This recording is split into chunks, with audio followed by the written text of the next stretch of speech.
वेगवान आढावा आपल्याला घ्यायचा आहे। मात्र त्याआधी एक नजर टाकूयात महत्त्वाच्या बातम्यांवर। महत्त्वाच्या बातम्या प्रायोजक घरकुल मसाले, स्वाद आणि मायेचा खमंग मेळ।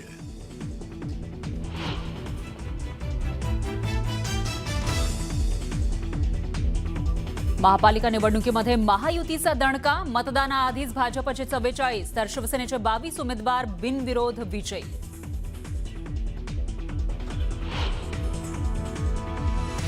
सोलापुरात भाजपचं कार्यालय भाजपच्याच कार्यकर्त्यांनी फोडलं। आमदार विजयकुमार देशमुख यांच्या समर्थकांमधील वाद टोकाला, अंतर्गत वादातून कार्यालयाची तोडफोड।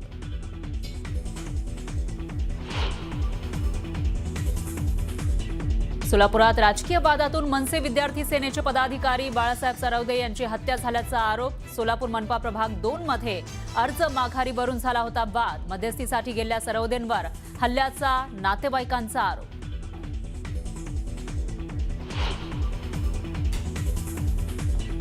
सूर्याजी पिसाळवर आजही गद्दारीचा टिळा। पिसाळ जसा 400 वर्ष लक्षात राहिला तसे हे गद्दारही लक्षात राहतील। उद्धव ठाकरेंचा एकनाथ शिंदेंवर निशाणा।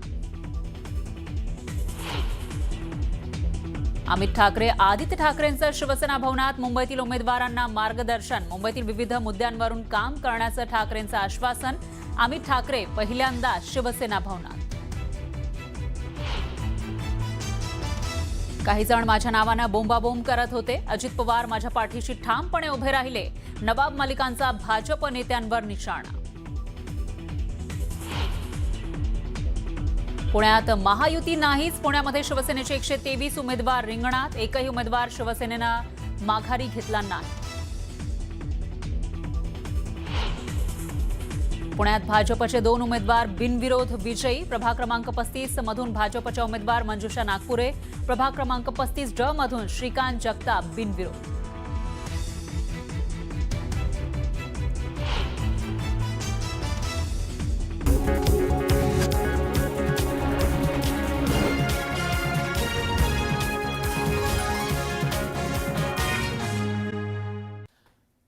विधानसभेचे अध्यक्ष राहुल नार्वेकर महापालिका निवडणुकीत या त्या कारणानं कायम चर्चेत आहेत।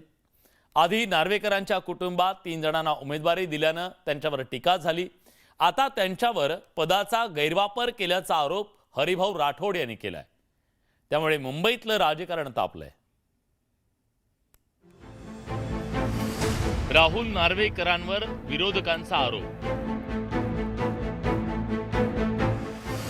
हरिभाऊ राठोडांचा नार्वेकरांवर निशाणा। राहुल नार्वेकरांनी आरोप फेटाळले। पालिका निवडणुकीच्या गदारोळात विधानसभा अध्यक्ष राहुल नार्वेकर वादाच्या भोवऱ्यात सापडले। पदाचा गैरवापर केल्याचा आरोप नार्वेकरांवर करण्यात आलाय। हा आरोप बंजारा समाजाचे नेते आणि माजी खासदार हरिभाऊ राठोड यांनी केलाय। त्यामुळे यावरून राजकीय वातावरण ढवळून निघालंय। तर राहुल नार्वेकरांनी हे आरोप फेटाळले। तुमचा प्रयत्न आहे, तुमचा भाऊ, तुमची बहीण आणि तुमची वहिनी त्यांना अनोपच तुम्हाला करायचं आहे ना, याच्यासाठी तुम्ही अशा धमक्या देत आहेत। या कार्यकर्त्यांना धमक्या दिल्या, तुम्ही भरू नका। आमचे BSPचे 3 कार्यकर्ते आत गेले, त्यांना बाहेर काढलं। हे सगळं म्हणजे अनकॉन्स्टिट्युशनल, जो संविधानिक पदावर असलेली व्यक्ती त्याने केलेला आहे। दमदाटी कशाला म्हणतात ह्याची व्याख्या आता प्रत्येकाने स्वतःहून ठरवायला पाहिजे। कारण जर का एखादा माजी लोकप्रतिनिधी संरक्षण घेऊन कायदा सुव्यवस्था बिघडवायचा प्रयत्न करत असेल तर त्याची दखल घेणं लोकप्रतिनिधी म्हणून माझी जबाबदारी आहे। हा आरोप होण्याला कारणीभूत ठरलाय राठोड आणि नार्वेकरांमधला वाद। राहुल नार्वेकर कुलाबा विधानसभा मतदारसंघाचं प्रतिनिधित्व करतात। या मतदारसंघात पालिकेच्या 3 प्रभागातून नार्वेकरांचा भाऊ मकरंद नार्वेकर, बहीण गौरवी शिवलकर आणि वहिनी हर्षिदा शिवलकर निवडणूक लढवत आहेत। त्यांचा उमेदवारी अर्ज दाखल करताना राहुल नार्वेकर निवडणूक कार्यालयात उपस्थित होते।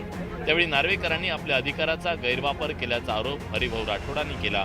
त्याचा एक व्हिडिओ सोशल मीडियावर व्हायरल झाला। जर तुम्ही प्रोटेक्शन देताना काय क्रायटेरिया वापरतात? नाही हे हरिभाऊ राठोडला कुठचं थ्रेट परसेप्शन सिक्युरिटी घेऊन इकडे पोलिंग स्टेशनवरती बसून राहतात, धरणे घालतात. Withdraw security immediately. मुंबई शहरात आहे. You please withdraw security immediately with immediate action. As विधानसभा speaker these are my instructions. Immediate action. या घटनेवरून आरोप प्रत्यारोपांच्या फैरी झडतायत. काउंटरमध्ये मला धमकी दिली त्यांनी. काय राठोड तुम्हाला सिक्युरिटी कोण दिली? त्यांनी DCPला फोन केला, जॉईंट सिक्युरिटी. यांना काय कुठं क्रायटेरिया आहे म्हणे यांचा, तुम्ही सिक्युरिटी दिली? साहेब मी म्हटलं नंतर मला जीवे मारण्याची धमकी आहे, त्यासाठी मला सिक्युरिटी दिली आहे. मला जर उद्या काही झालं तर हे सगळं TV मध्ये रेकॉर्ड, ते कॅमेरामध्ये रेकॉर्ड आहे, ते बोलले ते. म्हटलं बघा तुम्ही अध्यक्ष तुम्हाला सोबत नाही आहे, तुम्ही संविधानिक पदावर आहात, तुम्ही ते त्या कार्यकर्त्यासारखे फिरून राहिले, आत बाहेर जाताय, काय चाललंय तुमचं? म्हटलं साहेब तुम्हाला सोबत नाही आहे. मला माहीतच नाही तुम्ही कुठच्या व्हिडिओबद्दल तुम्ही बोलत आहात याची मला खबर नाही. परंतु जे मला त्या दिवशी इकडे मी माझ्या उमेदवारांबरोबर अर्ज भरण्यासाठी आलेलो, त्यावेळेला घोळका घालून कायदा सुव्यवस्था बिघडवण्याचं काम काही लोक करत होते, त्यांना मी पोलिसांना समज देण्याची विनंती केली. त्या व्यतिरिक्त काही घडल्याचं मला माहीत नाही. या दरम्यान या मुद्द्यावरून संजय राऊत आणि नार्वेकरांमध्ये जुंपली आहे, तर काँग्रेसनंही निवडणूक आयोगाकडे राहुल नार्वेकरांवर कारवाईची मागणी केली आहे. सीसीटीव्ही फुटेज काढा 30 डिसेंबरचं 4 वाजल्यानंतर सीसीटीव्ही फुटेज काढा. माझ्या माहितीप्रमाणे 4 नंतरचं सीसीटीव्ही फुटेज हे गायब केलेलं. सीसीटीव्ही फुटेज गायब कसं होतं? विधानसभा अध्यक्षांचं कसं होतं? निवडणूक आयोगा तुला नमस्कार आहे. या महाराष्ट्रामध्ये लोकशाहीचे लखतर वेशीवर टांगले जात आहेत. संविधान तर केव्हाच बाजूला टाकून दिलेलं आहे. बिनधास्त नगरसेवकांवर, अपक्ष असो विरोधी पक्षाचे उमेदवार असो, त्यांच्यावर दबाव टाकला जातो आहे. इथून जाऊ देणार नाही त्यांना. साप मारतील बांबू. राजकीय पटलावर हे प्रकरण तापल्यावर निवडणूक आयोगानं त्याची दखल घेतली. You please withdraw security immediately with immediate action. As विधानसभा speaker these are my instruction. निवडणूक कार्यालयातल्या त्या घटनेचं सीसीटीव्ही फुटेज निवडणूक आयोगानं मागवलंय. त्यावरून आगामी काळात राजकारण रंगण्याची चिन्ह आहेत. You please withdraw security immediately with immediate action. As Vidhan Sabha Speaker, these are my bureau report, news 18 Lokmat. immediate action. Pune महानगरपालिकेत अजित पवारांची राष्ट्रवादी आणि भाजपकडून गुंडांच्या कुटुंबियांना उमेदवारी दिल्यानं राजकारण तापलं. अजित पवारांच्या राष्ट्रवादीनं 1-2 नव्हे तर 3 गँगमधल्या गुंडांच्या घरामध्ये तिकिटांची खैरात वाटली. यावरून भाजपचे नेते मुरलीधर मोहोळ यांनी पुण्याचे पालकमंत्री अजित पवार यांच्यावर टीका केली.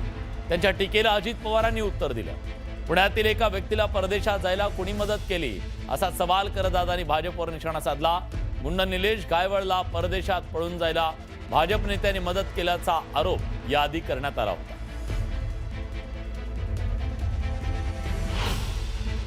ज्यावेळेला माननीय पालकमंत्री बोलतात की या शहरातले गुन्हेगारी संपली पाहिजे, कोयता गँग संपली पाहिजे, आणि दुसऱ्या बाजूला पुण्याच्या पूर्वेपासून पश्चिमेपासून दक्षिणेपर्यंत त्यांची उमेदवाराची यादी पाहिल्यानंतर सरसकट आपल्याला दिसतं की हे कुठल्या तत्वात बसतं हे मला माहीत नाही. नक्कीच मला असं वाटतं की शेवटी राजकारण्यांनी, सत्ताधाऱ्यांनी या शहराच्या कायदा सुव्यवस्था सांभाळण्याची जबाबदारी स्वतः पहिली आमची आहे. एका व्यक्तीला परदेशात जायला कोणी मदत केली? जरा डोकं खाजवा नाठवा. पुण्यामध्ये एक व्यक्ती परदेशामध्ये पळून गेला की नाही? त्याला पासपोर्ट कुणी दिला? कसा गेला? काय गेला? याचं जरा नीटपणे चौकशी करा. आणि त्यांनी पण वेगवेगळ्या लोकांनी वेगवेगळ्या निवडणुकीमध्ये कुणाकुणाला उमेदवारी दिलेली आहे गेल्या 15-20 वर्षात, त्याचाही रेकॉर्ड काढा. पिंपरी चिंचवड आणि पुण्यात दोन्ही राष्ट्रवादी एकत्र निवडणूक लढवत आहेत. निवडणुकीसंदर्भात अजित पवारांनी पिंपरी चिंचवडमध्ये पत्रकार परिषद घेतली. यावेळी मागे असलेल्या पोस्टरवर शरद पवार आणि अजित पवारांचा फोटो होता. हा आतापुरता आहे की कायमस्वरूपी असेल असा प्रश्न पत्रकारांनी विचारल्यावर अजित पवारांनी सूचक विधान केलं.